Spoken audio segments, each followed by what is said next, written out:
মানে যদি এমন হতো যে বেনামাজির জানাজা হয় না, আমার মনে হয় নামাজের সংখ্যা বাড়ত।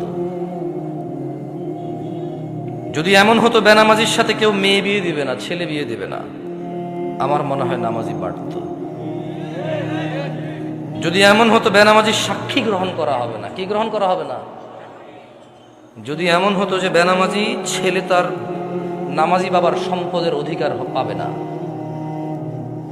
তাইলে মনে হয় নামাজি বাড়ত। এগুলো আমি বলিনি, এগুলো মুহাম্মদ সাল্লাল্লাহু আলাইহি সাল্লাম বলছে।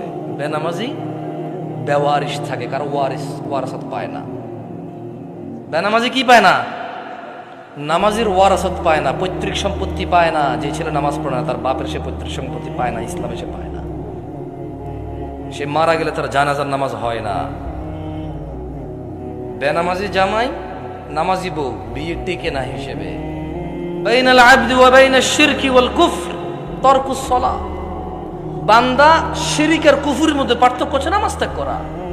তো বেনামাজি নামাজি যদি বউ জামাই হয়, টিকবে না তো, থাকবে না এই সংসার। খুব সিম্পল লজিক। আপনি যেদিন হাদিসকে এভাবে দেখবেন, ওই দিন আপনি মানুষ হতে পারবেন। আদারওয়াইজ ওয়াজ শুনতে পারবেন, জুমায় যেতে পারবেন, খুতবা শুনতে পারবেন, কিচ্ছু হবে না। আর আমার মতো লোকজন নিয়ে এসে, আমার থেকে উন্নত লোকজন নিয়ে এসে কতক্ষণ নিজের এলাকা সুনাম করতে পারবেন। প্যান্ডেলে জায়গা হয় নাই রে, বিশাল বড় প্যান্ডেল, মানুষ আর মানুষ, হুজুর কাঁপায়া দিছে, ফাটায় দিছে। হ্যাঁ, এগুলো পারবে না, কিচ্ছু পারবে না। ঠিক কিনা? এই ঠিক কিনা? যতবার কমো ততবার ঠিক করবেন আপনারা, অভ্যাস হয়ে গেছে। কি ঠিক, এটা তো আমি কিছু বলি না, এমনি ঠিক কিনা বলছি। মানে আপনি মনে করতেছেন যে আমি আপনার ঠিক বা ঠিকের উপরে ডিপেন্ড করে এখানে কথা বলবো? জীবনও না।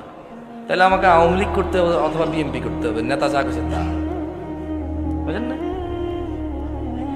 যদি আমি ইসলাম করি তাহলে তো নেতা যা বলে গেছে তা ঠিক না, তাহলে মুহাম্মদ সাল্লাল্লাহু